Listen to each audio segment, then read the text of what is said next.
Satan capitalized on the basic need of humanity to want to go to heaven. He capitalized so well on it, and he hated humanity so much that he wanted the destruction of humanity. And that was a great idea, to have us kill ourselves and kill each other so we can supposedly go to his paradise, which is hell. Very few people realize it was the Catholics that started Islam. They started the whole religion purposely to try to get the Holy Land back for the Catholics. They built up the Islam, they funded Muhammad, they trained him, they sent a Catholic nun out of the monastery.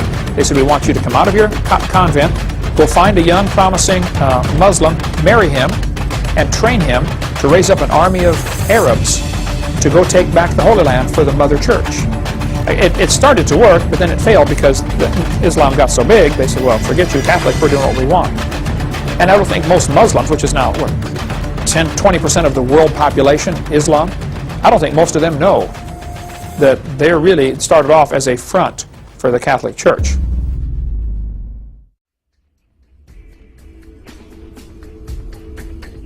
Allah in the Quran, am I correct in this, is actually a deceiver, that he has the attributes of Satan himself? Well, the 99 names of Allah are very well known in Islam. Yeah. Some of these names, if you look at them, one of the names of Allah in the Quran is Al-Mutakabbir, which means the most proud one. When I read the Bible as a Muslim, and I saw the most proud one in the Bible was Satan, or Al-Mumit, the one who causes death. And that's the problems where Muslims cannot see the truth from the Bible. But the one that they say is Allah is the most proud one? The most, we say Al-Mutakabbir, it's the L, like the Elohim. Al is the most proud one. So the most proud one is Allah. But that's really Satan. Exactly. And it's worse than that, because he's the one who causes death, Al-Mumit, Al-Makir, the great deceiver. Yes. This is the names of Allah in the Quran.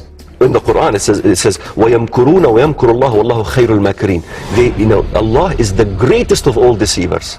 So it is okay, that's why Islam has deception in war. That's why Islam offers hudna, or a peace treaty, to non-Muslims up to 10 years, but they must break the peace treaty somewhere. So a hudna is a treaty, it's actually not a peace treaty, it's a ceasefire. In Islam we're allowed to have a ceasefire for two reasons.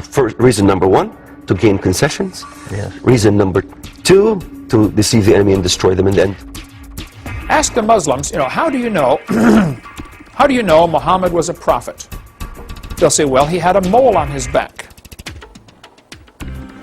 Holy moly. That's how you know he's a prophet, because he's got a mole on his back. I've got a mole on my back. Got one right here on my cheek. Man, I must be a double prophet. In one of the Muslim verses says, Muhammad asks the question, when I am dead and buried in the ground and go back to dust, is that all? What will happen to me? Muhammad himself had no clue if he was going to heaven. This verse in the Quran says, when he reached the setting of the sun, he found it set in a pond of murky water. Would that be scientifically accurate to say the sun sets in a pond of murky water? No. I would say the earth turns around and the sun, appears to go around the earth. This is not scientifically accurate. The Quran has loads of scientific errors. It's not a holy book. Allah commands any person who leaves Islam or encourages others to do so should be seized and slain. There are over 100 commands in the Quran to kill people who won't convert. Anybody that won't convert has to be killed. Islam is a religion where God requires you to send your son to die for him. The Bible is where God sent his son to die for you. Exactly the opposite, okay? If you study the history of Jerusalem and the problems with Islam, it's phenomenal. Keep in mind, they both come from the two sons of Abraham. Abraham, if he wouldn't have gone down into Egypt and got that Egyptian girl and had that one baby Ishmael, we wouldn't have this whole problem, because all the Arabs come from Ishmael. The last hour will not come before the Muslims fight the Jews and the Muslims kill them. That's their plan. The purest joy in Islam is to kill and be killed for Allah. After killing tens of thousands of non-Muslims in Iran, Ayatollah Khomeini said, "In Persia, no people have been killed so far, only beasts." Because he thought they're not Muslim, so they're not really people. Allah created Adam, making him 60 cubits tall, according to Baqarah, volume 4. That's 90 foot tall. I mean, you believe that? Adam was 90 feet tall? In the 3rd surah, verse 105, it says, "In the great and final redemption, only white faces shall be saved, all black faces will be condemned." In other words, you got to be white to go to heaven, to the Muslim heaven. In volume 1, it says, Abu reported, "When any of you wakes from sleep, he performs ablution. He must clean his nose 3 times, for the devil spends the night in the interior of the nose. Good Muslims will get up in the morning, suck water into their nose, and blow it back out 3 times. That's got to hurt. Why? Well, because the devil lives in your nose. While you're sleeping, the devil crawls in. That's what they teach.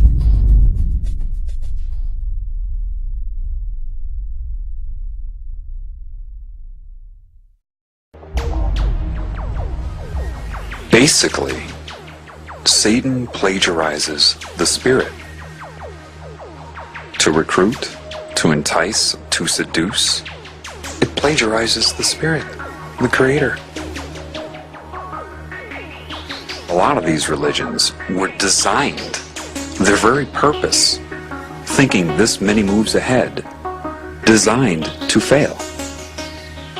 How? Why?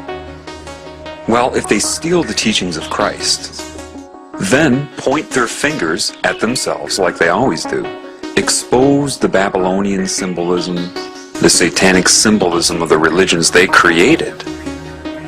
They could do that in hopes to make you abandon all Christ's teachings as well, do you see?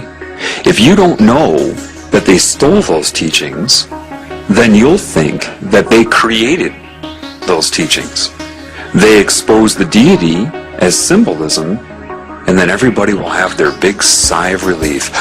Oh, we don't have to be good. We don't have to follow any of that.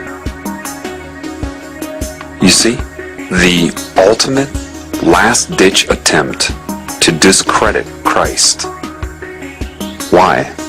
That opens the door for the New World religion of sorcery, or Satanism, for the utopia. It has to be that because there's no way these people doing what they're doing could have given the metaphors that Christ gave. They stole his teachings to draw people into both Christianity and Satanism. Then they're going to point the finger at the symbolism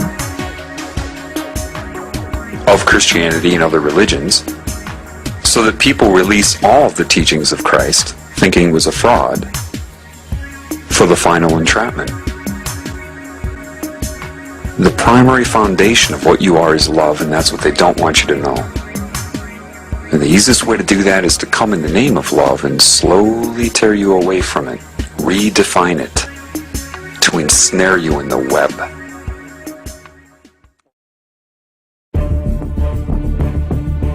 If you want to stop Islam, what would you do? We have to understand, this Islamic movement is a cancer. Yes. It is a cancer not only that will destroy itself, but it will also destroy us in the process.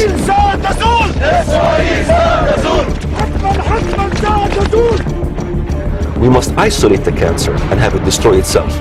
We have to get out of oil, because that's the only reason why we're so much involved in the Middle East, because of the oil interest. If we get out of oil, because oil is the wine that is causing the intoxication of the nations, and we're selling out of Israel.